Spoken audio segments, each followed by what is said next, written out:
बहुत समय पहले की बात है। एक हरे भरे जंगल के पास एक छोटा सा तालाब था। उस तालाब में एक कछुआ रहता था। वह बहुत बातूनी था और पूरे दिन इधर उधर घूमकर अपनी बातें करता रहता था। कछुए के दो अच्छे पक्षी मित्र भी थे जो उससे बहुत प्यार करते थे। वे रोज़ तालाब के पास आते और तीनों मिलकर खूब बातें करते। एक साल गर्मी इतनी ज़्यादा बढ़ गई कि तालाब पूरी तरह सूख गया। कछुए को चिंता होने लगी क्योंकि अब उसे पानी नहीं मिल रहा था और उसके जीने का कोई साधन नहीं बचा था। कछुए ने पक्षियों से मदद की गुहार लगाई। पक्षियों ने सोचा और एक उपाय निकाला। उन्होंने कहा, हम तुम्हें एक बड़े झील तक ले चलेंगे, लेकिन तुम्हें एक वादा करना होगा। पूरे रास्ते चुप रहना होगा। कछुए ने तुरंत वादा किया। पक्षियों ने एक मजबूत लकड़ी की डंडी उठाई।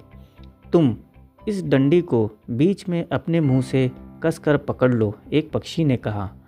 हम दोनों डंडी के सिरों को अपने चोंच से पकड़कर उड़ेंगे, पर याद रखना, अगर तुमने मुंह खोला तो तुम गिर जाओगे।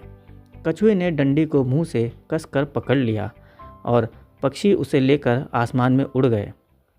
कछुआ पहली बार हवा में उड़ रहा था। वह बहुत खुश था, लेकिन जैसे ही वे गांव के ऊपर से गुजरे, लोगों ने अजीब दृश्य देखकर हैरानी से चिल्लाना शुरू कर दिया। देखो देखो, एक उड़ता हुआ कछुआ। सब लोग हंसने लगे और इशारे करने लगे। कछुआ यह सुनकर बहुत नाराज हो गया।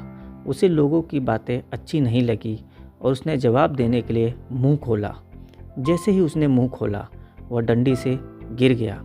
कछुआ तेजी से जमीन पर गिरा और जोर से धड़ाम से आ गिरा। उसके दोस्त पक्षी तुरंत नीचे उतरे, लेकिन तब तक बहुत देर हो चुकी थी। कछुआ मृत हो चुका था। पक्षियों ने दुखी होकर कहा, हमने तुम्हें समझाया था कि मुंह मत खोलना, पर तुमसे रहा नहीं गया। अगर तुमने धैर्य रखा होता तो आज तुम्हारी जान न जाती। इस कहानी से हमें यह शिक्षा मिलती है कि समझदार लोग सही समय पर चुप रहना जानते हैं।